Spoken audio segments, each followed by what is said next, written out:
are at the Cub Room, having lunch with Mainelli from the New York Post. Got a few things I gotta remember to ask at some point. What you guys been doing? That's the question. Trying to keep busy. Yeah, Pretty much like it. how? Yeah. Anything that fills the time. I think at first, when we first got the boot, talking almost 2 years ago now, the idea was somehow we're getting right back into the scene. Somehow, with the agent, something might break. The denial phase of the whole thing.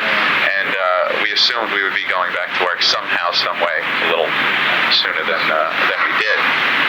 But after the realization sunk in that we weren't, travel was a thing where you're like, okay, now I could take some time and go to all those places I wanted to go to. And then I realized myself, I really don't have that many places I want to go to. That's what you would usually say on the air.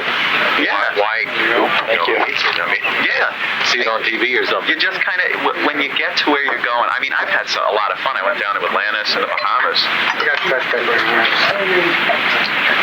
We've got interrupted from a fresh pepper mill.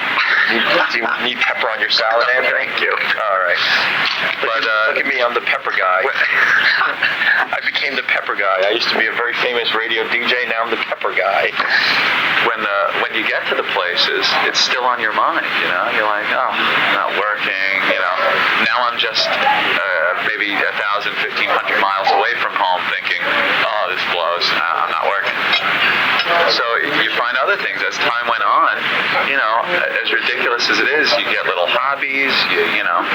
You just fill the time because your life is on hold. You can't do what you want to do, which is a radio show, and you can't really start pursuing some other career because eventually you're going to get back into it. So your life is on hold. You're in limbo for 2 years, pretty much. It has been 2 years. Yeah, it's just Next month. August will be 2 years. So you sit there and try to figure out little dopey ass things to do with your time to go, well, check it off. There's another day gone. It's almost like, I don't want to make it sound dramatic because it's not like we're living in squalor or anything, but it's the same mindset, I would guess, as a prisoner, where you just X the days off because you're only living to the point where you can then get back to doing what you do. So anything to fill the day and make that go on, get to tomorrow, is what you do. Like Martha Stewart, you have money, but you're in prison. Yeah, you kind of can't do anything. We can't go out and go, all right, screw them, let's go do a radio show. It wasn't possible. Well, because we're under contract until June 1st. Yeah. And finally our contract ended. It's funny, a lot of people said, man, you guys got the ideal situation. You get paid to do absolutely nothing. You get paid really well to do absolutely nothing. And that was cool for like 3 or 4 months. And like Anthony said, traveling. I went to the Grand Canyon. I've seen almost every state in America. By driving? Lots of driving. The best drive I did in the last year and a half was from LA to San Francisco along the coast. It's the most amazing drive you'll ever do in your life. And then I did the drive from LA to Vegas, and I did the Grand Canyon. I went down to Miami, and I did pretty much every state in America. I went to Montreal twice, Toronto. I mean, you name it, I was there. Have your Auto Club sticker on your bumper. And no, it was great. I had satellite radio to keep me company, which was kind of cool. But anyway, after 3 or 4 months, you realize that it's not all it's cracked up to be to get paid to do nothing. You realize there's no one to hang out with at our age. Not that we're old, but I wish this happened to me when I was in my early to mid 20s. I would have had the time of my life, party with my friends, going to the beach, things like that. But you realize there's just no one to hang out with after a while. If we had jobs, and I can understand if you have a crap job that you don't enjoy, and someone said, look, I'll pay you the same amount of money, just don't come into work, you'd be whoop-de-doing, every day. But we knew that we could get paid doing what we do. It wasn't like Infinity Broadcasting was the only person that could have paid us to do our show. We would rather have done what we love doing and get paid to do it that way than sit out. They're sitting us out from something we enjoy doing. So when people said, oh, it must be great to not work and get paid, no, it was better to work and get paid. It was on a daily basis. We'd go in and have a great time. Yeah, Anthony makes a good point. I want to add to that. It was never about the money because we realized that we could have made the money up doing another show for somebody else. We had offers. I remember being in my apartment with Anthony when all hell broke loose with Sex for Sam, and the phone was ringing that day from satellite radio. The day we got fired, they wanted to hire us. And it's been a long haul ever since. We obviously couldn't get out of our contract. We tried to get out of our contract. Matter of fact, we tried to get out of our contract for what? For the last year? Yeah, about the past year we were trying to get out of the deal. We didn't want to get paid anymore. We said, keep your money, just let us work. Let us work. And that wasn't good enough. It was amazing that we were told no. They forced us basically to take their money, which I know sounds crazy, but is the God's honest truth. Take this money and sit. Right. You know, no, we're like, no, we want to work. And they're like, they came up with a bunch of options because it can't be simple. It can't just be, hey, Infinity, keep your money and we'll go to work. It was, okay, guys, we won't pay you. You could go to work. But here's a laundry list of other things that you now have to do or not do in order for us to not pay you and let you work. These were not talking about personalities, not talking about employees, not talking about situations. It was called the Howard Stern clause. Let's get right to the point. There was a stipulation. They would let us work. They would stop paying us, but if we mentioned Howard Stern or anyone that works for Viacom or used to work for Viacom, they were going to fine us $100,000. Right? Each. Really. Don't talk about Sex for Sam. Don't talk about the FCC. I mean, don't talk about anything. And one draft of this so-called agreement that obviously we were never going to sign, they pretty much said, I think, and help me out if I'm correct, they said for the rest of our lives we can't talk about anyone. So here my mind's thinking, we'll be in an old age home one day and we decided to tell everyone how much of a hypocrite Howard was. There'll be there's a lawyer there, spy sitting under the bed, finding us $100,000 as we're peeing into a bedpan.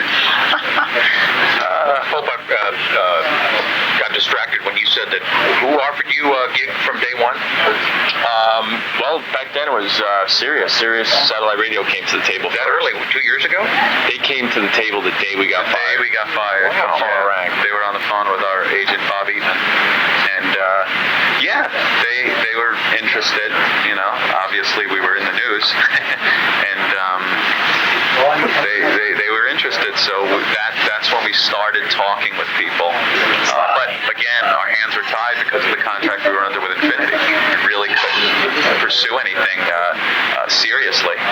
And as I understand it, you were free to work elsewhere in June, but you can't work in New York again until October, right? Right. We could be doing a show right now for the entire country except for New York. And being New York guys, and we loved being syndicated and all, but we couldn't do a show without New York hearing it from day one. So and that's broadcast radio. Now, as far as satellite goes, because they can't restrict the signal from one market, it covers the entire U.S.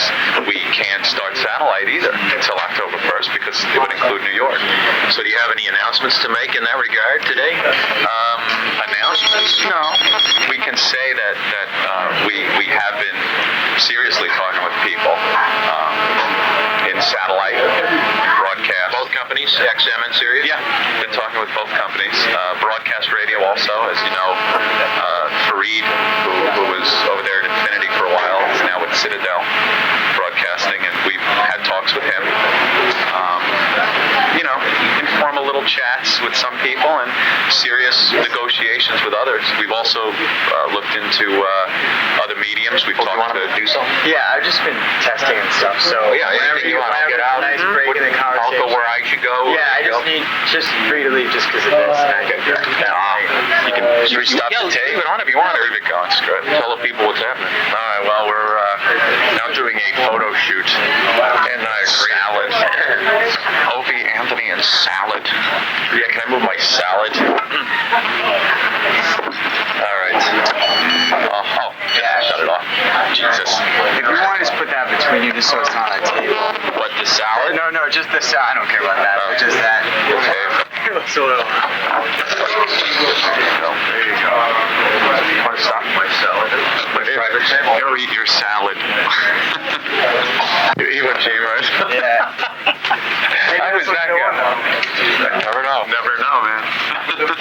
That'll be the one. Thanks. Maybe if we both went out with machine guns and mowed everybody down right after this, but All right, where were we? The Very photo good. shoot is done. I actually prospects. know where I left off. Yes, we were pursuing other mediums, like talking with people about books and getting pretty far into it. A book deal, also television, based on what we did on the radio. So we've been keeping busy with meetings, a few of which have been real clowns, and we've had some good laughs with sitting and meeting with people that are like, oh, you know when you sit down, oh, here's a waste of time. But we're looking at a lot of things. Can you reveal any of the cable channels that talk to you, or any of the producers that we might know other shows they've done? Or I think one of them is obvious. We've sat down in the past with Comedy Central, so that's one. But other things we were looking at were FX and Spike. Well, Dennis Leary's people have been really interested in us. One of his production companies, Apostle. They seem to get the radio show and really want to see how they can turn it into a TV show. Obviously, you know, if we did some type of TV show, we'd like to have it not look like Howard's show, obviously. That's very important to us, and the gang at Apostle seemed to get that, and we threw around a lot of cool ideas. So, Yeah, the show's always had a lot of personality. We brought in a lot of people that have very strange personalities and fun, and things that would translate well to television. You know, so we're definitely looking into that. But that all hinges on getting on the air, getting on the radio, and having a radio show to make a TV show out of. So that's our primary goal, is to get back on the air. so you would want to do radio first, and then oh yeah, we're not TV. stupid. We know our strength is radio, and you know, if someone could turn that into a good TV show and something we're comfortable with, then great. We don't want to be on TV just to be on TV. We tried that route with the XFL, and it was awful. Absolutely awful. I'm excited about writing a book, to be honest with you. I think Anthony and I have had a pretty unique career thus far, and you know, we have a lot of stories to tell and a lot of things that happened to us, and I think it would make for a really good read. A lot of behind-the-scenes stuff that people never realized was going on when when news would break on some stunt that we would pull off. There was a lot of stuff going on behind the scenes that makes interesting reading, as far as how it dealt with upper management, the FCC, and just between ourselves and between the crew of the show, things that were going on. So it would definitely make an interesting read. We've written some parts already, and I was just gonna. You did a two-part thing, and you did a whole kind of a journal. Oh, we've been And is that still on your website? yeah, all that stuff can be found Yeah. on the websites. The websites and the fans have just kept our names alive in the last 2 years. It's pretty amazing. We have, I think we have a bigger fan base now than we did when we were on the air, because it's spread out to beyond what markets we were even on. Yeah, we have- hear from people all over the world. It sounds ridiculous, but you know, people have been downloading our shows, full shows, and listen to them like it's happening that day. And they email us like we did it that day, and they're fans of the show. And you know, these guys are in Ireland, and across parts of the United States that we were never on, and yet they talk to us like, oh my God, that was hysterical when Brewer came in and he was doing the bit about the dog, and I'm going, oh my God, Choking remember dog. that? I remember that. That was hilarious. But that's like 2 years ago. You get this email like they listened, yesterday, and you're like, man, we did that show 2 years ago, and it's from people from all over the country that never heard the show originally. So, I mean, it just continues to grow. Makes you feel good. It definitely does, because a lot of shows in New York have come and gone. I mean, they've been on the air and they've been taken off the air. And after a while, you don't even remember the name anymore. They just go away. The difference with us is, Yeah, thanks. the difference with us is we were, please. We were yanked from the air at the top of our game. We had really good ratings, and we were doing a good show, and people enjoyed it. It was very popular. And when you take something like that away from the people that are enjoying it and listening to it. It's not like you were taken off because your ratings sucked and no one was listening. You don't just go away. People are waiting for us to come back. They have been waiting, and they're still there. We have a huge audience that is still waiting for us to come back. So it makes you feel good. And it's nice to see the wow stickers on the vehicles out there still drive around. And we're eager to get back and start doing the show again. So now, just so I'll have to sadly remind the public that Citadel does not have any stations in New York. Right. But for the benefit of anybody around the country, do you think there's a chance of Citadel happening? Well, Especially given the climate with the FCC? it would be really tough to do broadcast radio and not be heard in New York. So, I mean, if we could possibly make a deal with Citadel and maybe another company that has, properties in New York, then that would definitely be a possibility. But I can honestly say for both of us that, I don't know, it would be tough just to join Citadel exclusively without being heard in New York City. Have you or your agent had any talks with, because, virtually all of the New York FMs are owned by huge companies. Right. Or companies that just wouldn't do your kind of show. And but there are a lot of AM stations.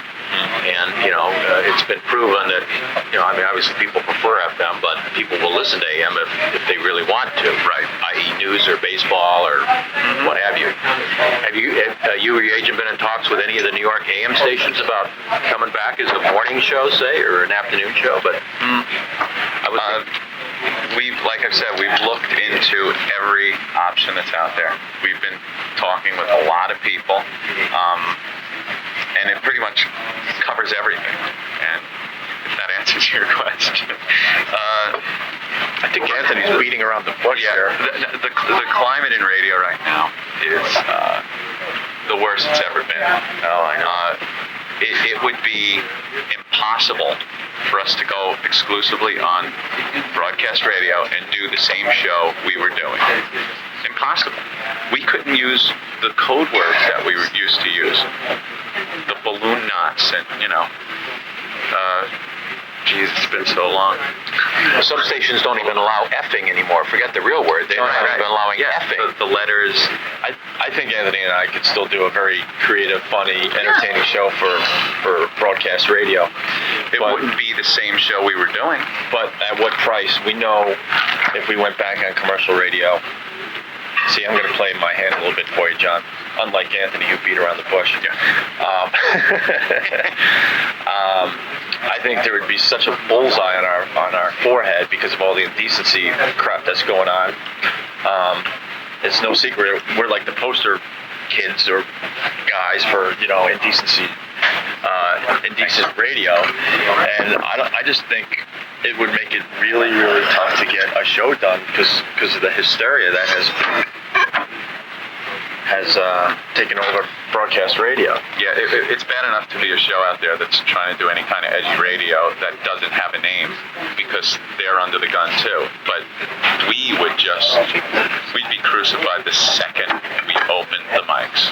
They would be waiting for us to say something that would they'd be able to complain. And by they, I mean the people that are out there patrolling the airwaves for the good of the country.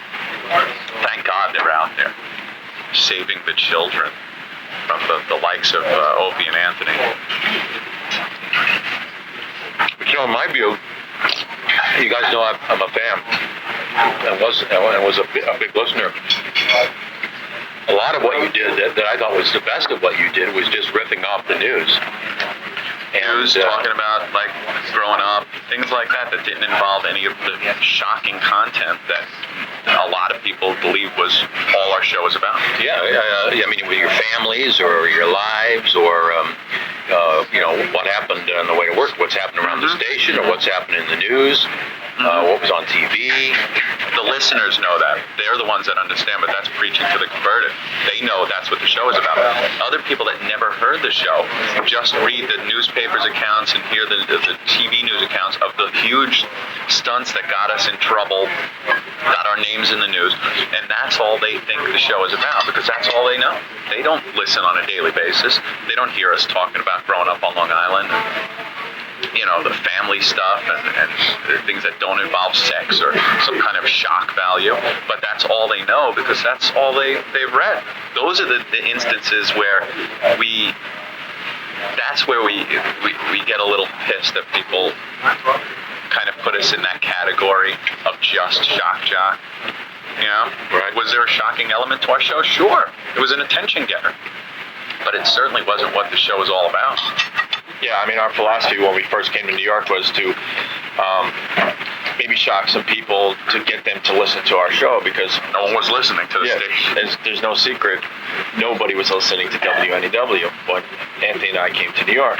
They weren't even... Hey, and look, we're right back to the same situation. Yeah, the station wasn't even on anyone's presets, which is a scary thing if you know anything about radio. So, our philosophy was, okay, we'll do some stuff that's going to get our name in the papers and maybe our faces on TV, and then people will check out our radio show and then see what we're really about, which is you got to back it up with something that's going to keep people there on a daily basis. Which was just a funny, clever, entertaining show. Bunch of guys hanging out, having fun.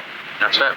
I mean, you don't get as big as Anthony and I did, just doing shocking things, day after day after day after day. Matter of fact, it's kind of unfortunate that we got thrown off the air for the Sex for Sam thing, because our show was starting to, evolve. If you take the Opie and Anthony show when it first came to New York and the Opie and Anthony show when we got fired, it was drastically different. We were starting to get away from a lot of that shocking type of radio, because we even understood that we didn't really need to do that anymore. And it was a matter of self-preservation, because, the writing was on the walls even at that point. It had already gotten to the point where management was saying, look, we got to watch this. You got to watch the violation, the FCC. FCC, it was already coming down. We were getting dumped more than we ever had on the air. So we had to start tweaking the show. As I see it, the plus for you guys when you come back is that even though there will be all of these sharks swimming around looking to bite you, you can do, with all these restrictions that now exist, you can live within them and still do a very, very funny show that will get big ratings. Right. And you've already done the shocking thing, so that's taken care of. That's right. They know who you are. I mean, we'd be lying to you if we said that, that the shock thing wouldn't be a part of our show. I mean, there'll always be that element of us living on the edge and being a little bit shocking. But yeah, we're not going to all of a sudden turn into Hannity's show. You know? But to go as far as we did, I don't know. Like you just said, I think we did it, and we did it better than anyone. That's why Anthony and I really like the possibility of going to satellite radio.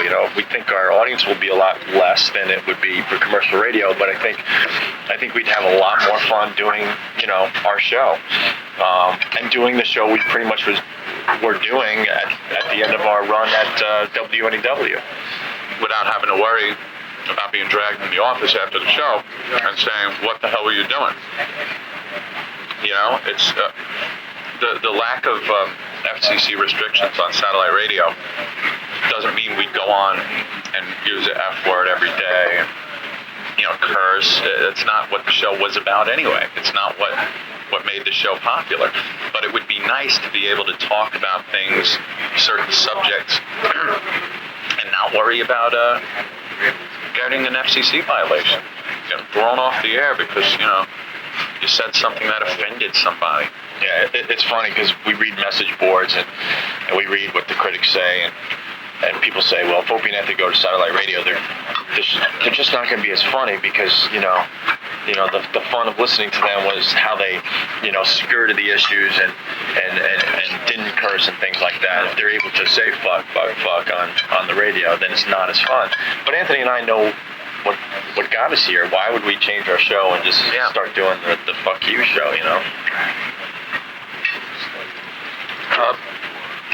some have speculated that if you did show up on satellite radio, that congressmen or maybe even the broadcasters, the NAB, might go over to Congress and say, hey, maybe you ought to regulate that too.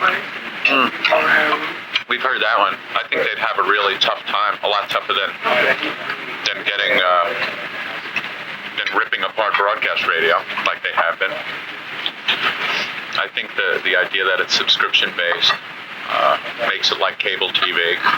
I think they'd have a lot tougher a time. I think would be tied up in courts for a while. I think it's easier to defend the material that's going out over satellite radio easier than it is over the public airwaves that they love to just keep sanitized clean for the children. I want to smack someone in the head when I hear that. And yeah, I think that'd be a great thing, to tell you the truth, if they tried. I think it'd be nice to be part of a medium that is under fire like that and to have a little bit more of an edge than people have in broadcast radio where they're afraid to defend themselves against federal regulations. I think it'd be fun to be part of that. Bring them on. Yeah, definitely bring them on. You know, do you remember about how many listeners you had on your network at the very end, roughly? You know what?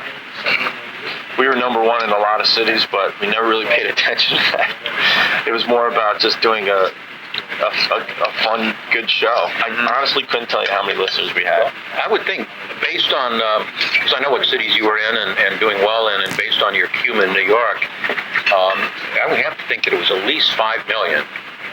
Does that sound roughly ballpark?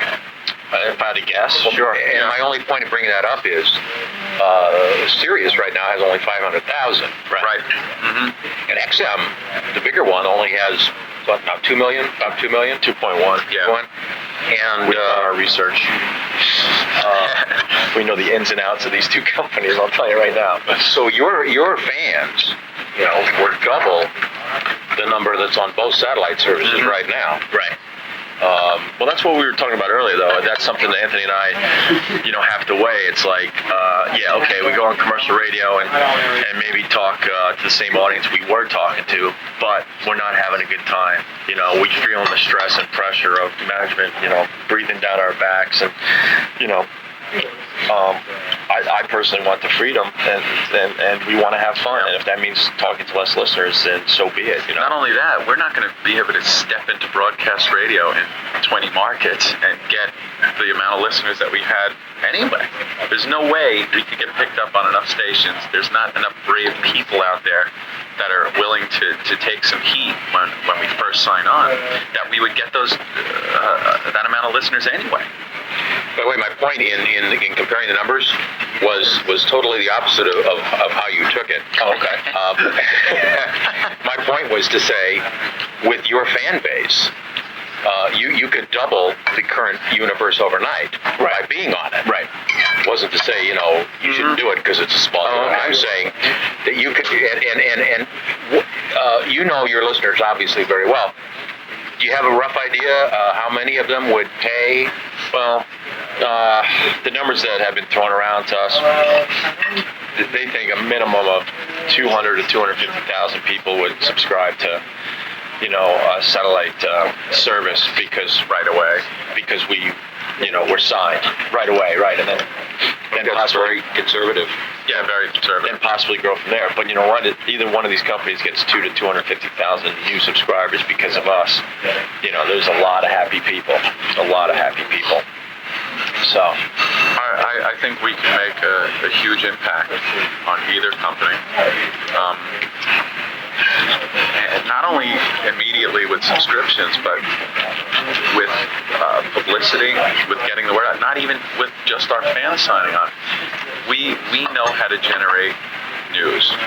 Me and Opie always have. We know how to self-promote, and this would be a huge asset for either company, because it's not just, hey, look, we signed O&A, and there's your little news release, and there, do your show.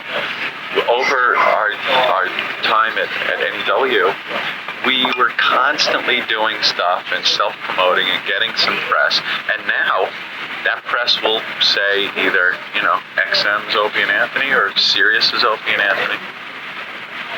And that's got a value to either company to be in the news that much. And I think if you need a little help with publicity, the Catholic League would oblige you. Oh, God. Bill Certain conservative watchdog groups would probably help you. That guy, man, unfortunately, little tiny voices can make a lot of noise these days, and it is so dangerous. It is so dangerous to put out the illusion that these people are the voice of the majority, and these people are what the public wants, because it's just not true. They're the squeaky wheel.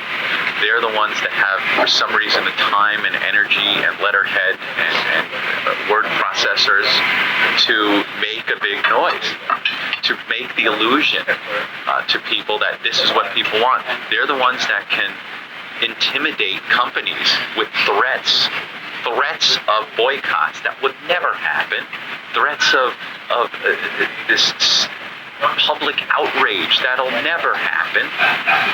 But these companies take these threats and they back down. They should be saying, hey, you don't like it, don't listen. I'm sorry, there seems to be a lot more people that enjoy this type of entertainment than you say. If you take their word for it, there's 5 perverts sitting in a basement listening to all these programs. But for some reason, these are the highest rated programs. Am I right in assuming that if you did a satellite deal, you would still retain the right to be on local radio stations as well, right? Yeah, definitely. Yeah, our goal in this whole thing would be to go on to, if we choose satellite, to go on a satellite station for a certain exclusive period, and then perhaps after a little while, radio. And still, satellite would have that edge because they would get some material that wouldn't be broadcast live. Picture an O&A Roadshow broadcast live on satellite, uncensored. I mean, that would be, I would like to listen to that. Yeah, that'd be good. And you would promote it, an uncensored interview or whatever got bleeped on the radio, you would have. They would get the audio that isn't dumped, so you're hearing everything that's going on. Plus, there's a lot of areas where you would never be with radio that's satellite would cover. We'd have people on the road. We'd have instant syndication. We always wanted to be on in LA. It's like when they take shows like Sex and the City or The Sopranos and put them on Fox. They have their edits, and I'd rather watch it on HBO. I'd rather watch The Sopranos on HBO than watch it on TBS. Or because you're getting, come on. Yeah, I don't watch that at all. Ugh. 4 old hags getting banged. Oh, you didn't watch it on HBO either? I never watched that show. What a fantasy. Walking around like they're all hot. Ugh. This might have been hot in Porky's. How long ago are we talking? 30 years? I love satellite radio. I gotta say, when we got fired, I was so discouraged with radio in general. I seriously considered just quitting and just and calling it a career. But then after I calmed down and was able to take a step back from all the craziness that happened to Anthony and I realized that we couldn't leave. We couldn't leave on that note. We couldn't leave on the top of our game like that. We want to leave on our terms. My brother ended up getting me satellite radio, and I know you're going to ask which one. The fact is I have both in the car, and that's the God's honest truth. I haven't listened to broadcast radio more than maybe a total of an hour in the last 2 years. Maybe a quick traffic report, maybe a quick local news from 10 Winds. Satellite radio is just amazing. The commercial-free channels. You get CNN in the car, Fox News Channel, MTV, sports channels, every type of music genre you can imagine. It's just amazing. And I think the problem satellite radio is having is that people don't really understand how much variety satellite radio has. They keep saying, actually, I want to say that why would I pay for radio when I can get it for free? They don't understand that it's not even close the difference between commercial radio and satellite radio. And then you had a show like Anthony and I, and it could be pretty damn cool, That seems to be the only thing that satellite's lacking. They have the music angle covered, any music you want, and especially in comparison with broadcast radio these days, where the jocks their hands are tied. I mean, they're frightened. They can't do anything but read their liners and play the music. So if you compare that with satellite radio blows it away. You can now hear whatever you want, any genre of music. The only thing that's lacking is the personality angle. You know, you want to be able to switch to a show like, the Opie and Anthony show, and hear that debauchery and fun and the element of surprise, the unexpected. You know, you cannot get that these days. There's no show that I can listen to when I'm driving around that I look at my radio and go, what? What did I just hear? And laugh and go, oh my God, that's hysterical. Or, the last thing I was able to listen to like that was driving home, because I would listen to Ron and Fez. And that was fun. You know, there's some kind of nothing anymore. There is nothing like that. Radio has become so predictable. I mean, you know what you're going to get. You're going to hear the same exact music. You're going to hear way too many freaking commercials, and DJs acting like they're on the edge when you know they're just a bunch of phonies. How do you think Howard Stern has handled or changed since all of this FCC stuff? Leave it to Howard. Only him. He made out like a bandit with all this stuff. He might whine and cry like he always does about the FCC being on him and government trying to get his show thrown off and how he's going to be gone in a week. But the truth of the matter is, he's the only guy on the radio right now who can do this type of radio. Anyone else that tries it is getting fired. They're having to attend sensitivity meetings, which I'm sorry we're not on broadcast radio just so we can attend one of those things, because it would be a week of radio. It would be unbelievable. If Opie had to sit in a sensitivity meeting. It's like those sexual harassment classes everyone had to go through. Yeah. It's like, we're dopey radio guys. We don't need sexual harassment sensitivity meeting classes. But Howard could still do Howard's show. He's not going to get fired. He's making way too much money for Infinity and Viacom for them to even consider letting him go. And all the publicity has given it, well, you know the numbers better than anybody. You've seen him. The guy is through the roof all over the place. He was handed a gift. I mean, let's face it. I mean, he's still the top morning man in New York, but his ratings were drastically lower than where they were in his prime. And all of a sudden, with all this publicity he was getting with this indecency crap, his numbers went through the roof. People that weren't listening to Howard for years started tuning him in again. So you got to think behind the scenes, he's like happier than a pig in shit about this. Yeah, and he comes off as the guy that's fighting, for free speech. He voices his opinion that way. But the truth of the matter is, he's the one that can get away with more than anybody. And I have to say, and he's such a hypocrite, and he's full of shit, because, when we were at Viacom, it was amazing that he went to the bosses and made us shut up and made sure we didn't even mention his name or refer to any part of his show. He had other jocks on our station, muzzled as well. But he's going to take the stand for freedom of speech and censorship. Yeah. It's like, what a It's kind of hard for us to read in the paper that he's taking a stand against censorship and freedom of speech. And me and Opie sit and look at each other and go, here's the son of a bitch that went to Mel Karmazin to have him call us up into his office and threaten to fire us if we mention his name.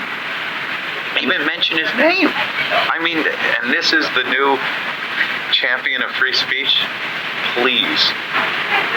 A lot of people, me included, thought it would be really fun to see you guys go head-to-head with him. If you had your druthers when you come back to regular radio, would you want to be on the morning or afternoon again? Mornings. Yeah, definitely No problem, mornings. We did afternoons. We proved to be quite successful, and now we want, we're always up for a new challenge. Without a doubt, we would do mornings. I think if we go to side radio, our show will be heard in mornings no matter what. So, yeah. Did Fareed, when you talked to him, say anything to you about whether he thought the heat would be maybe too intense right now, or did he have a feeling about all that? Well, as far as putting us on his stations, I should put us on tomorrow. They would put us on in mornings tomorrow, but like we said earlier, it would be really tough to do that without having a station be heard in New York.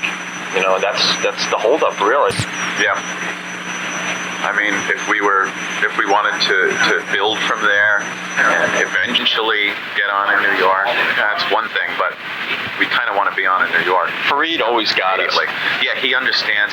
He's one of the brave few that would be willing to take the heat, and because heat is what it is, and it really isn't going to materialize into this corporate busting riot that people assume when they fire personalities. There is nothing that would have happened as far as Viacom goes if they would have kept us on the air.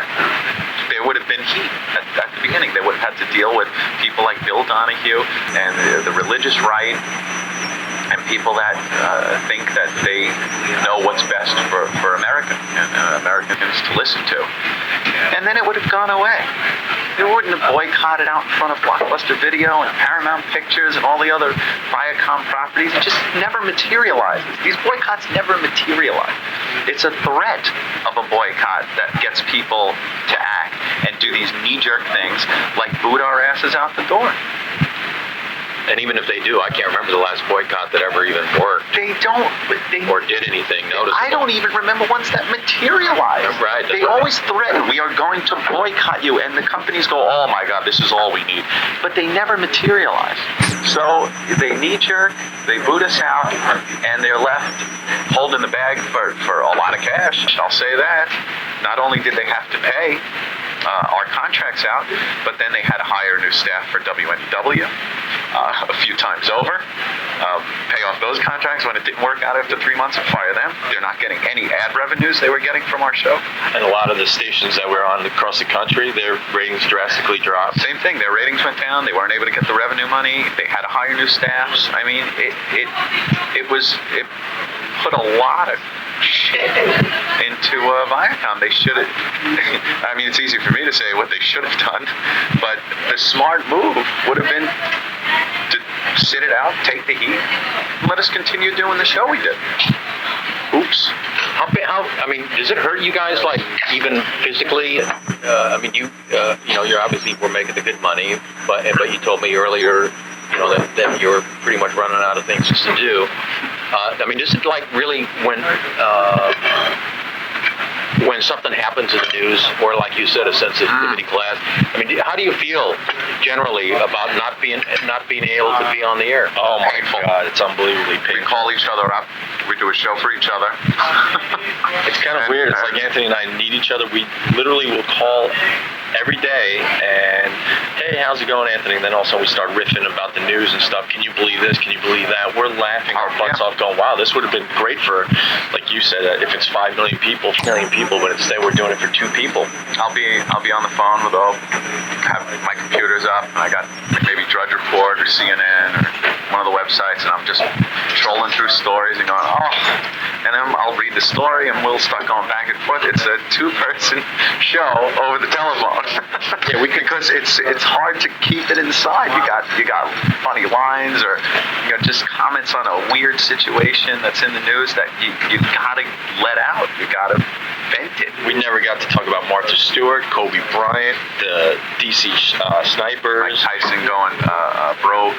Right. Michael Jackson stuff. Ronald Reagan dying. All the reality shows. Yeah. Reality shows. Yeah, like these are things that, would have been great on the air. Would have been a lot of fun to talk about. I think the listeners would have really enjoyed it, Real good fodder for the show, and it just kills us to not be able to talk about it on the air. And we did everything we could to, get back doing the show. And like you said earlier, they just would not let us out of the contract. We knew we could make the money somewhere else, and they said no.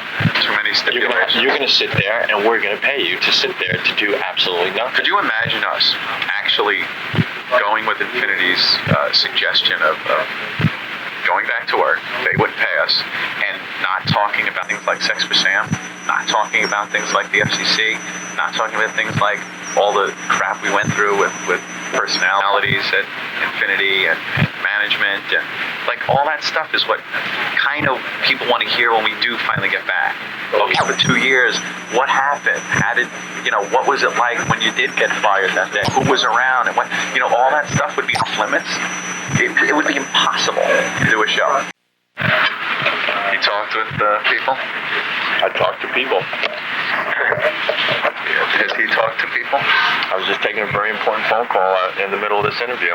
What were you guys discussing when you stopped the tape? Oh, well, go ahead, Anthony. I mean, because you repeat that thing there you said. Yeah, it's if we signed with a satellite radio company, my phone's ringing now. God damn it! It's probably Bob. Sorry, Jim.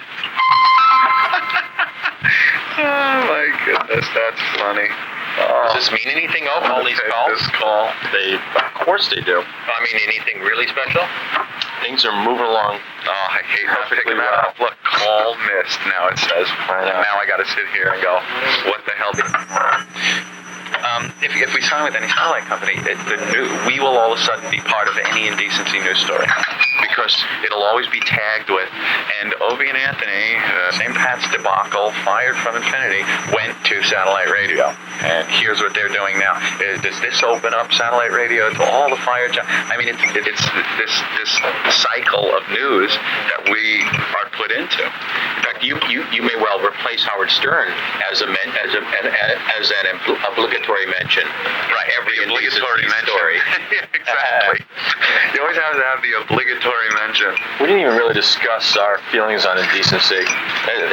It's so hypocritical what's going on with the FCC. I want to make it perfectly clear, I'm not for censorship on any level. I think our society is smart enough to handle, potty mouth talk on the radio and things like that. But with that said, I think it's really hypocritical what the FCC is attempting to do with radio as they ignore some blatantly other things like Sean Hannity playing the audio of a guy screaming and yelling as his head's being chopped off. How is that not offensive. Raising a red flag with the FCC if they're all for cleaning up the airwaves? I think that would, if I was thinking like an FCC guy, I would think that would be a lot more detrimental to the children if they heard that on the radio, right? Bob's call. Yeah, go. Anthony's got to take Bob's call, our agent. Hey, Bob, how you doing? And just to finish my thought, and then you got on TV, that Korean fella yelling and screaming, begging for his life on TV, on Fox and CNN and stuff, as they continue to behead all these people in Iraq. And no one is outraged about that, It's just unfathomable to me that the FCC will ignore that stuff, but will go after like potty talk. That's and it all I mean, do you think without Janet Jackson we would have had any of this, or do you think it was maybe coming anyway? A lot of people think. No, I'm not done yet. I'm sorry. No, I'm sorry. See, I've been talking so much, I haven't eaten my lunch. I know a lot of people think that Anthony and I may have started that ball rolling because what happened to us became an international story, so that piqued the interest of people. I think we were heading. I think we were heading in that direction in general, but then the high-profile, examples like what happened to Anthony and I, and then certainly the Janet Jackson just put it over the top. I mean, all that outrage for something. I remember I had a Super Bowl party with, like anyone else, family, friends, kids rolling around on the floor. And there was most of us were actually watching the TV when the flash occurred. And most people questioned it, went, what did I see? They weren't even sure it was on. And it was on the screen for, what did they say, less than a half a second. They weren't even sure what they saw. But God damn it, all the news channels made sure, made sure to show us what we missed, But it was okay for all the news channels to show the flashing over and over and over and over again. So obviously that brought it into the mainstream, and then the FCC went nuts after that. That was an irony too, because because a lot of people who saw it didn't notice it, but they sure noticed it, and so did their kids. Right. When it got rerun about 52,000 times. Yeah. Fox News Channel, hypocritical. Look what your children are watching, and we're going to show you again because we're so outraged. Are they really outraged, or are they looking for ratings like anyone else out there? So do you feel like almost like, I don't want to put words in your mouth, but amputated or I mean, pained, or you said that it's painful that you're not on the air. I mean, how often do you think about it? A lot, or do you when you listen to these other shows that are on and you're not? I mean, how do you feel about all that? The only show I watch, because like I said, I don't even listen to radio unless it's satellite radio. And satellite radio doesn't have a lot of provocative talk shows on yet. As far as Air America's kind of interesting at times. I actually watch Imus in the morning on MSNBC. I think he's got the best show out there right now. It's a lot of fun to watch. And I watch him and I get frustrated, like, oh my God, we're not able to do what we love to do, which is entertain people and do radio. So it's been hard to live with at times, But we're finally at the end of it, and we're going to do it again, thank God. I listened to Lynn Samuels, you remember, right? Oh, yeah. On Sirius. Actually, I've heard her show on Sirius. It's kind of fun. And I even though she always does it, it's still, every time she does it, it just, I do a double take because I'm not used to it, but she'll say, my old boss at WABC, that fucking asshole, Right. God, you could never, and then I'm thinking, if you ever get back to regular radio, then I hope you can undo that.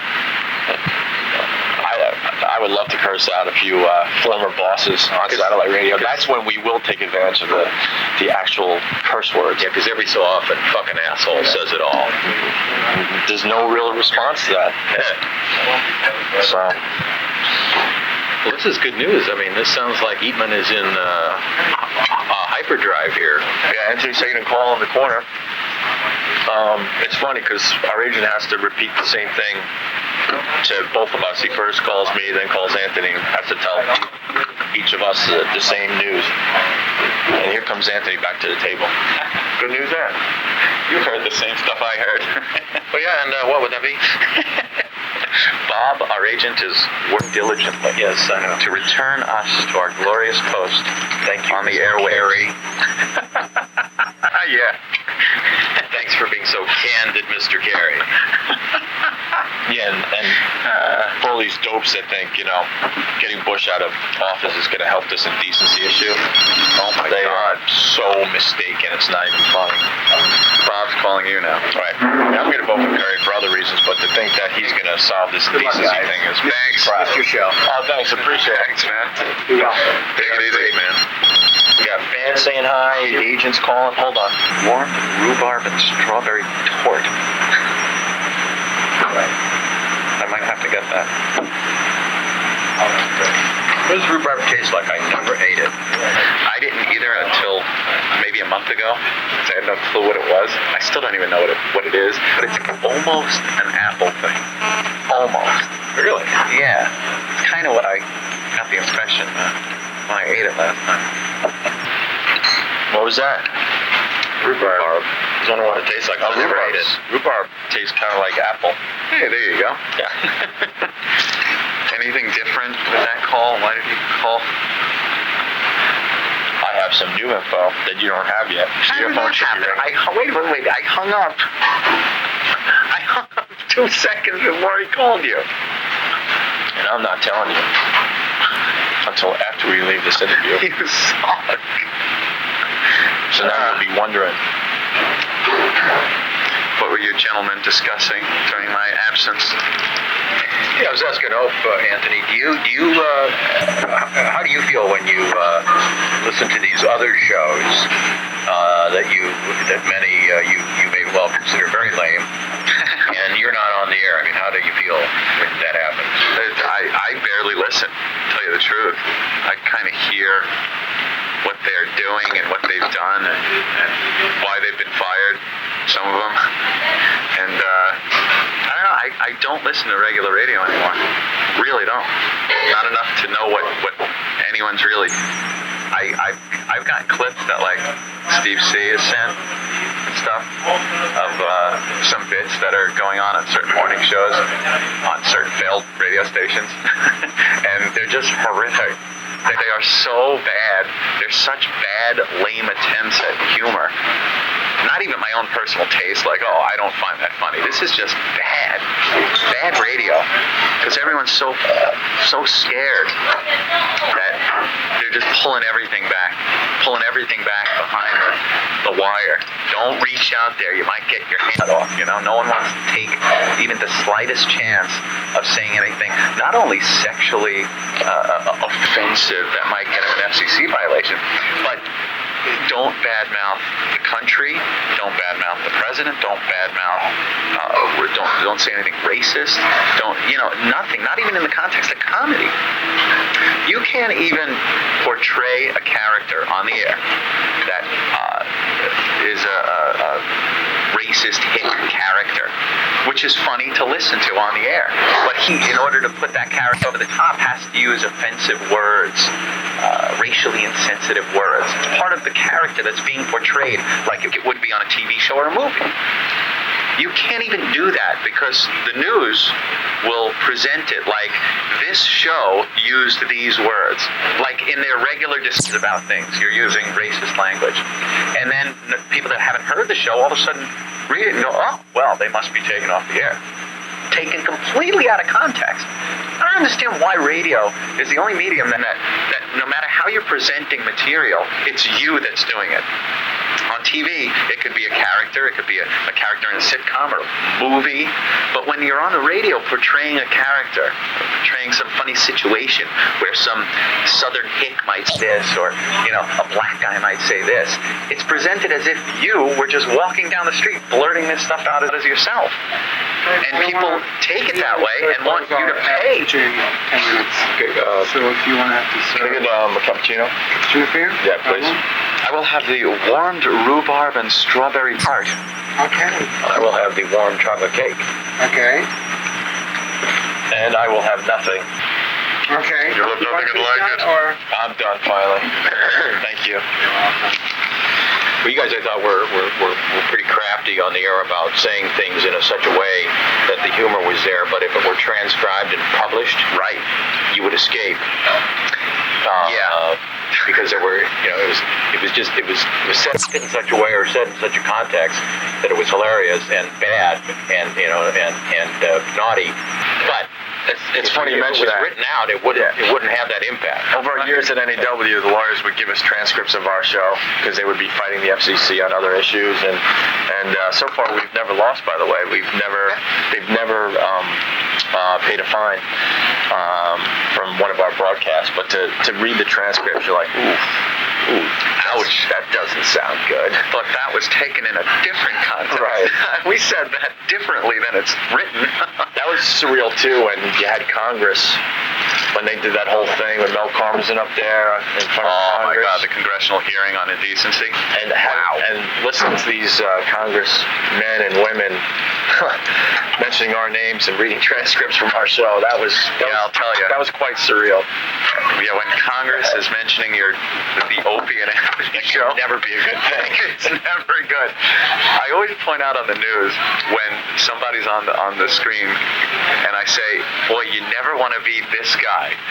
And recently, it was the Clinton security chief that took the notes out of the secure location, because I saw him on the news, and he's saying, "I apologize for what I did," and I pointed, I go, "Oh, you never want to be this guy. That's the worst thing to be, is on national television having to apologize and say, I'm sorry I endangered that minor's welfare." There's certain things you never want to have to say, and one of those things is you never want Congress mentioning you.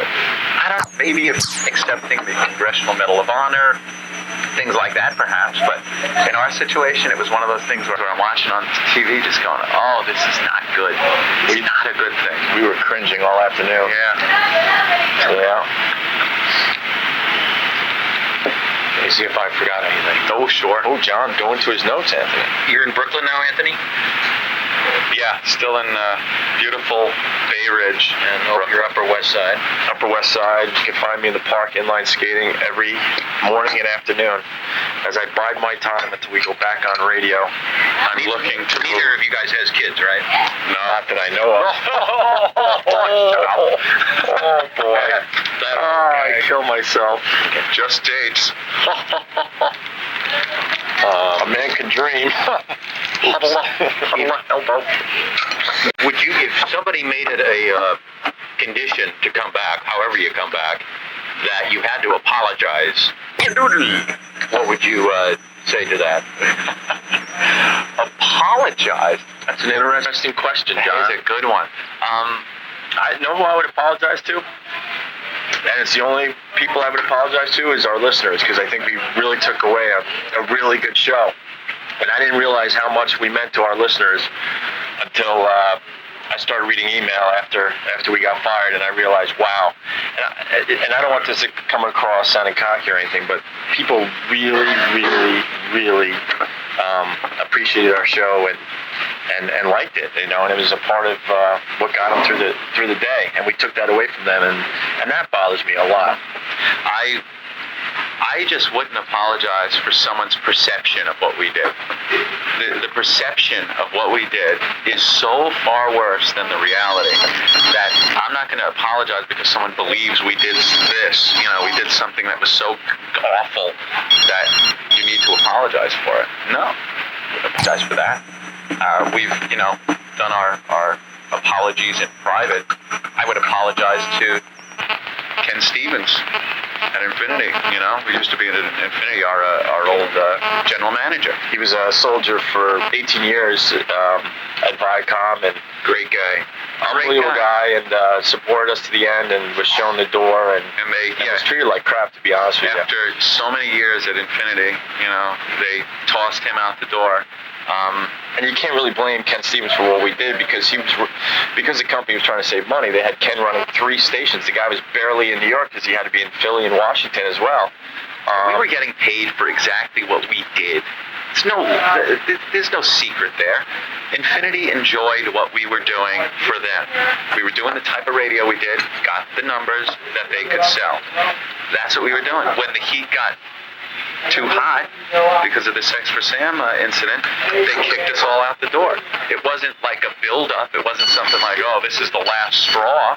They loved what we were doing. That was it, though. Boom. You do one thing, they got the heat, we all got kicked out. So, yeah, I would apologize to Ken because, you know, obviously it was the show we did that got him fired, and I feel bad about that. I can apologize to the likes of Bill Donahue and his mess, right-wing bullshit, thinks he knows what people want. No. He didn't do his research either. The couple was never proven guilty of having sex at St. Pat's Cathedral. Yeah, you could get into the technicals from now till the cows come home, but, you know, bottom line is the perception of what happened is far worse than the reality. The press wrote it up. It was far worse than the reality of it. And I would never apologize for that, no. In what way would you say, how did the press get that wrong? Oh man, because the first reports out were like there was sex going on within feet of worshipers, and the way it was perceived, pretty much in the pew right next to people praying, is that on the Opie and Anthony show on that day, there was hot, steamy, pew rocking, it was one I read in one of the papers, sex being broadcast, blow-by-blow description, live on the air of the Opie and Anthony show, of a couple having sex feet away from parishioners who were in the church. It didn't happen that way. There was no blow-by-blow description. We've been through it before. You know, what the spotter said that day when he was watching the couple was, we're here at St. Pat's, and he's doing the balloon knot, which was a code word for a certain sex act. But that's it. There was no, and the way people read this in the paper is me and Opie are going, he's banging the hell out of her up on the altar. Oh my God, it's just, that's the perception. Well, now I'm confused. And also, it was in the vestibule. I mean, obviously another technicality, but it wasn't in the actual church. It was in a dark corner. That's what was read in the paper. It was in a dark corner in the vestibule, and there was no one else around. In plain view, with the graphic description over the air. No. Now it sounds like we're defending ourselves. I understand that, but I mean, it's far different than what was reported. That's the point I'm trying to make. Well, I'm confused because I mean, when you guys said balloon knot, that was a term for asshole, right? It's supposed to be anal. John, Right. You did just say asshole. I did. Yeah, and so you described that as a sect act. Yeah.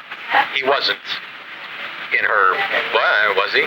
That was what he was supposed to be doing. That's what the report was, using our code language, was that he was having anal sex with her for the 2-point conversion. But he didn't do that, right? Oh, he did do that? He was going to try to do that? That's what he was supposedly I didn't know that. was doing. Wow. Yeah, because you got extra points. What a fun game. Oh, jeez. Ouch. But, the perception of what was going on and the way I just described it was, the perception. That's what was being broadcast back to us. This is fun and games. We're on the air to entertain, to do a show, to put on a radio show. Whether any of these sex acts were going on by any of the contestants, we are in a studio. We don't know what's going on, what the spotters are saying that the contestants were doing. Whether it's happening or not, who the hell do we know? We're in the studio. But I'll tell you one thing, we're going to take their word for it, and we're going to describe it that way on the air. Whether it's happening or not, we don't know for sure. We don't know for sure. And let it be known, we know it was a bad idea, obviously, We wish it was awful bad idea. We wish we had that day back. I knew going to the phone, and before we talked to Paul, that we were done. I just knew we were done. And that's something I had a thought about for the last 2 years, and man, do I wish we would have just not gone to that phone call, but we did, and we have to live with that. The one thing I do want to say too is that Anthony and I never try to capitalize on this thing. We were invited to go on.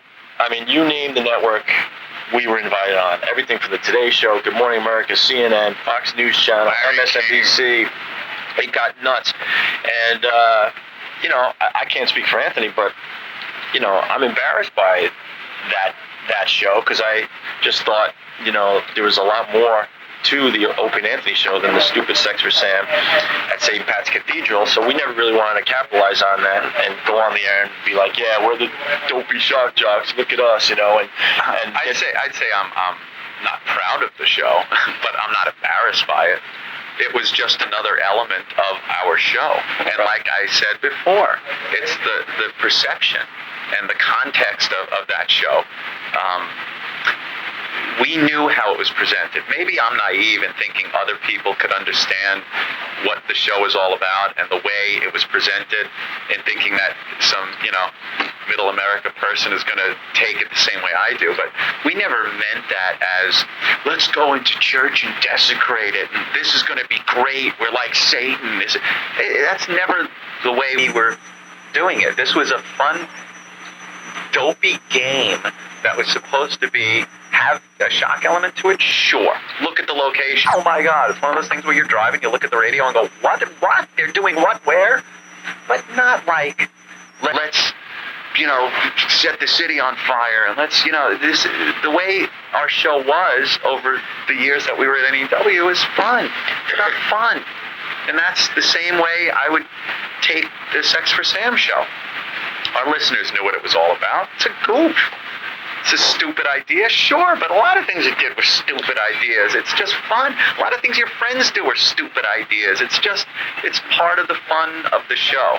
That's why I'm not embarrassed by it, but I'm not proud of it either. It's just another element of the show. But I just don't want to be known for that, No, but unfortunately, I know for the rest. Yeah. No, I know. I understand. Unfortunately, I know for the rest of the years, whenever they mention our names, Adjective. yeah, whenever whenever we thought we would be known for the mayor of Boston instead. Okay, we kind of.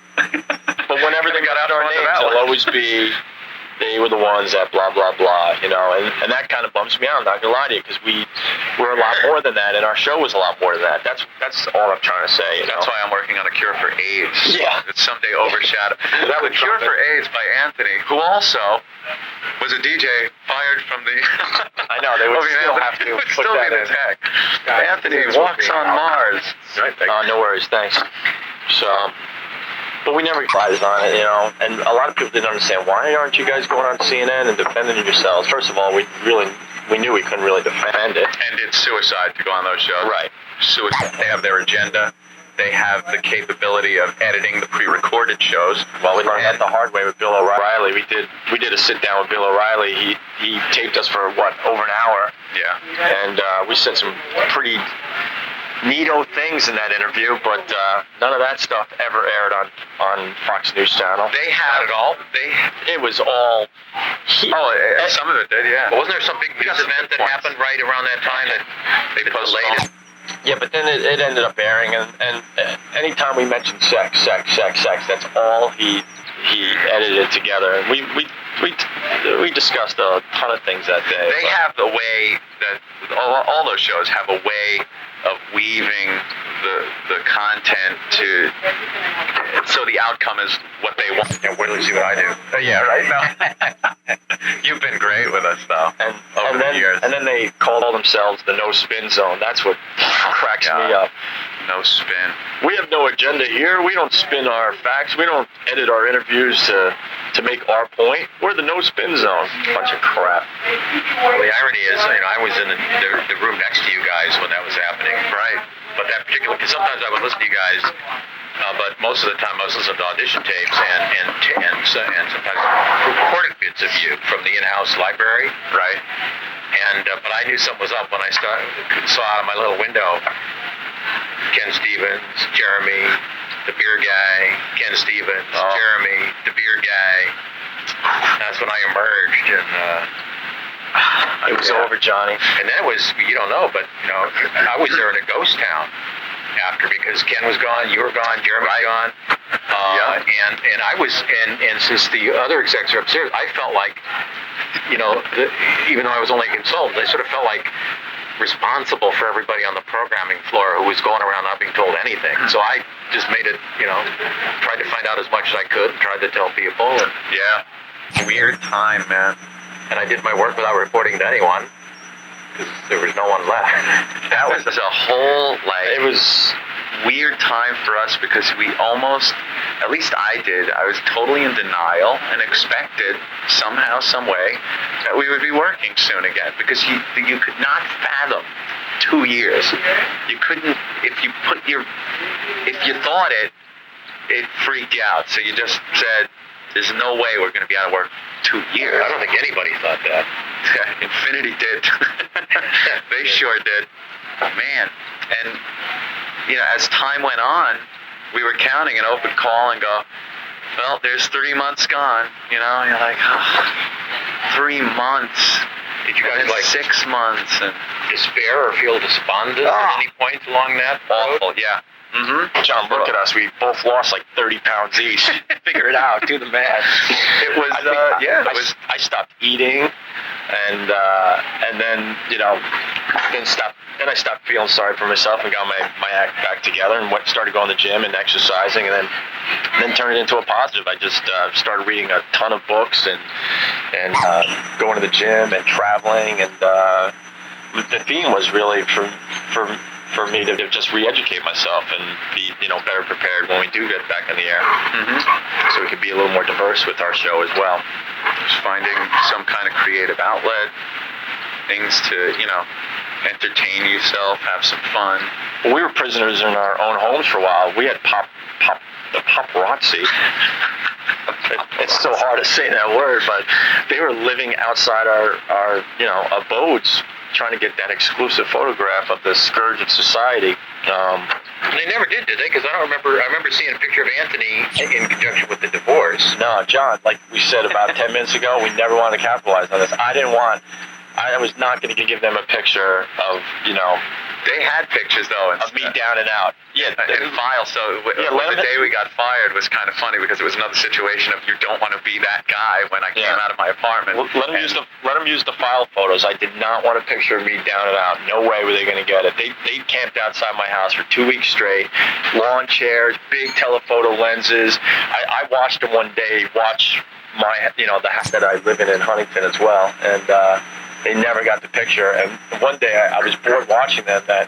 This is a true story. I actually tied sheets from the second story of my house, like a cartoon, like you see on TV, so I could escape my house. Then I jumped over the neighbor's fence. I had my brother drive my car If you need to leave, to a parking lot. don't worry about it. We can hear it.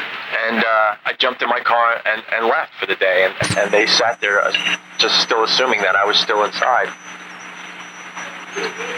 And then one time they chased me, down one of the local roads in Huntington, going about 50, 60 miles an hour on Woodbury Road. And you know Woodbury Road. It's all curvy and stuff. Chasing me, trying to get a stupid photograph. And they never got it. It looks like cherries. Or it looks like cherry pie in there. Yeah. I'm so glad you found that so interesting, John, that you had a comment about Anthony's dessert. My rhubarb. I'm kidding.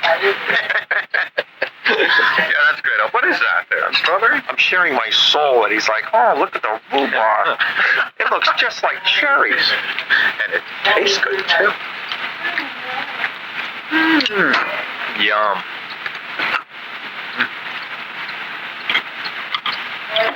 But Oreo food always trumps everything in my mind. It's all good. No, but we're ready to go again. Thank you very much. We can't wait. I assume Infinity stopped paying you guys in June? June 1st. June 1st, me and Opie went down and filed for unemployment. Yep. For our unemployment benefits. Which, Anthony and I wanted to do that, and our agent begged us, just don't embarrass me that way, guys.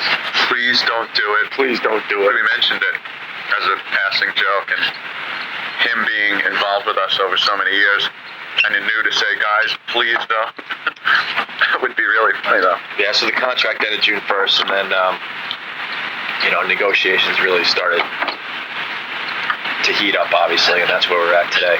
So, and we're just really waiting to make sure we get the right deal for us. That's really the only holdup.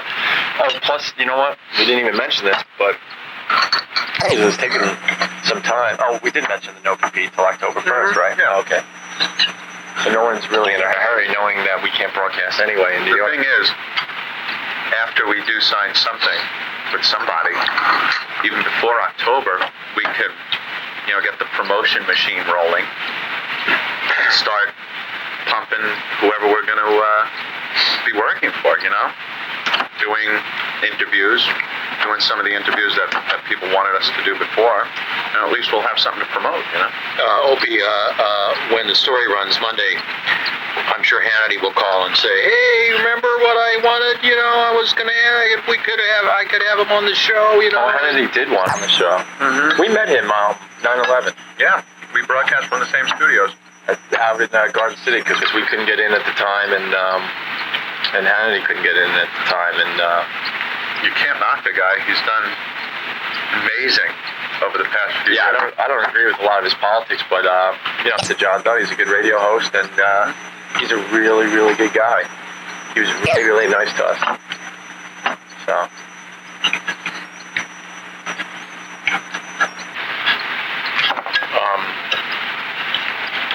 But I guess the answer is you guys are just not ready to do TV right now, right? It's got to be the right opportunity. I mean, I don't know. There's a lot of guys out there that in radio, I think, would have loved to be in Anthony and I's position, so they could show their fat faces all over TV and take it all in. But Run for sheriff? I don't know. And we say this a million times, and people just don't. I don't know. They have a hard time believing it. But we're kind of regular guys that do well and do a funny radio show, and we like to make people laugh and entertain them. But as far as all that Hollywood glitz and going on TV just to go on TV and stuff, it never really appealed to us. Just didn't.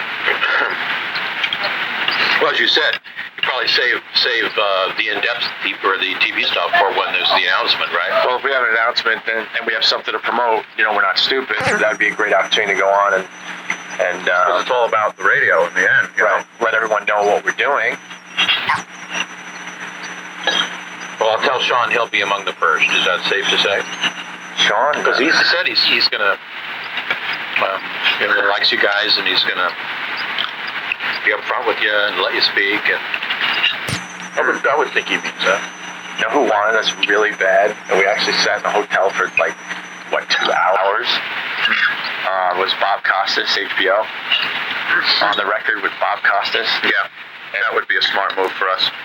And we actually sat down and thought about it and talked to the producer for 2 hours to, get a feel for what they were going for, and realized that it was just going to be another one of these, we would just be railroaded. I kind of remember his interview with Vince McMahon.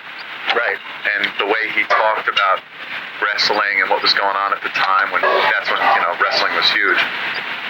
And he had nothing but bad things to say, and how it was awful for the children, and violence and sex, and we're gonna sit down with him. At least Vince could have just gotten up and punched him in the face. What are we gonna do? Just sit there and take his crap? I think we could take Bob Costas and make it sound like he's some behemoth of a guy. So No, then I'm talking about getting sued. so then Vince has the money. So we said no, and they got Bubba the Love Sponge instead. But whatever. What did he just announce? Some kind of funky thing. He announced. Running for sheriff. Oh, that's right. But you got to give him that. Kind of a great way to put your name into the news. You ever hear him?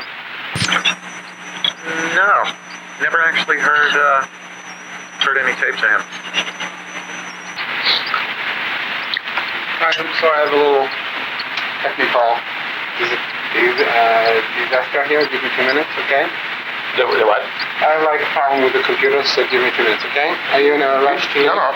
You want to would another card help? Is it a problem with the card? No, it's the part that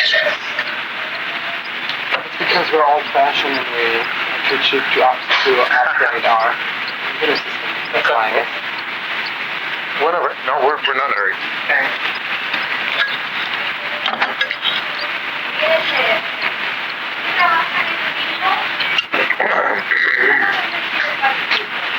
I assume Opie is calling Ethan. Where you go to make a phone call? He took the phone. Or maybe went to the bathroom, just took the phone to have it. No. Tape's rolling, so I won't say anything. That's right. Well, lucky for me, I can do a Rosemary Woods if I don't like anything I said. That's it. Clip. A few seconds of blank tape. Now things are moving along. We've taken meetings in the past, thinking that day we were going to be signing something. Swear, we would this is it, finally. And then some conversations get brought up about items in a contract, this, that, and then it just, more phone calls have to go back and forth. Before you know it, it's Friday. You gotta wait the weekend. Monday rolls around, same thing happens. You go another week, and before you know it, a month's gone by. You're like, aren't we gonna sign something last month? It just takes forever. What did I miss? I had to take a leak. And then Nothing. Anything else you guys want to say? I'm done. What should I have asked you that I didn't? I don't know. I think you did a fine, thorough job. We're looking forward to do it again. Obviously, but that's we're chomping at the bit to get going again. It's time. There are so many hot chicks walking by this window. That's what I want to say. Holy shit. Soho rocks. Thank you very much. Okay, all right. You guys want to give the Cub Room a plug on your website? The Cub Room, the food was excellent. And very and good. the window view is even better. Good rhubarb. The hell is rhubarb? Very good. Ooh, John's a big tipper, Anthony. Look at that. All right. Tip yet. Oh. See, 125. So you're pressuring him. That's like. Now you're under pressure. Well, this guy was. I should give him $25, right? That's I'm not saying anything. How about 20% guy? Oh wait, 20% of 120. Oh, John. There you go. Let me show you the 20% trick. It's 124. Yeah. Just take the 12, Yeah. double that, 24. 24. 25. No, because 25. it's yeah, it's Oh, they even have the little thing here. Am I right? A little computation. Technically, it'd be just under 24.98. Yeah, it'd be just under 25. But he's so good, I'm gonna give him 30. wow. There you go. Wow, look at you, bro. I can go to college. You could go to college. Or like the guy in Trading Places. Thanks. I'll go to the movies by myself. By myself. Oh, John just said that for the tape. Look, you put in $15. Oh, I didn't even think of that.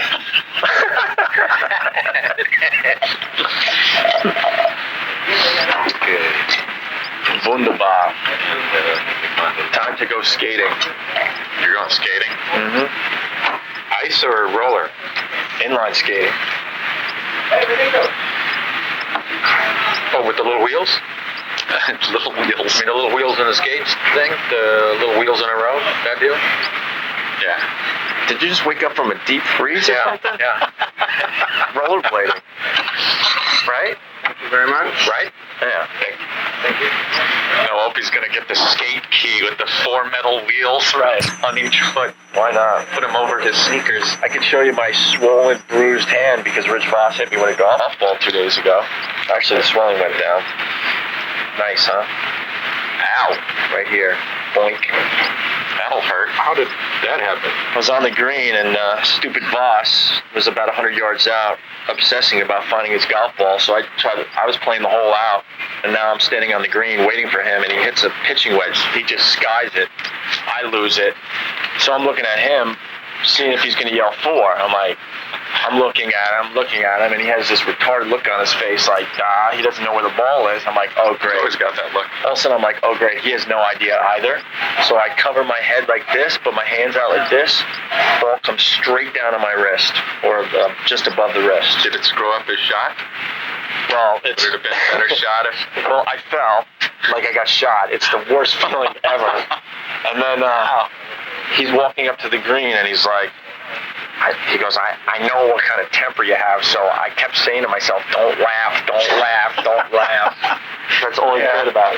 But then he had to say that I screwed up his placement on the green because the ball went off of the putting surface because it ricocheted off my hand. What an awful little man.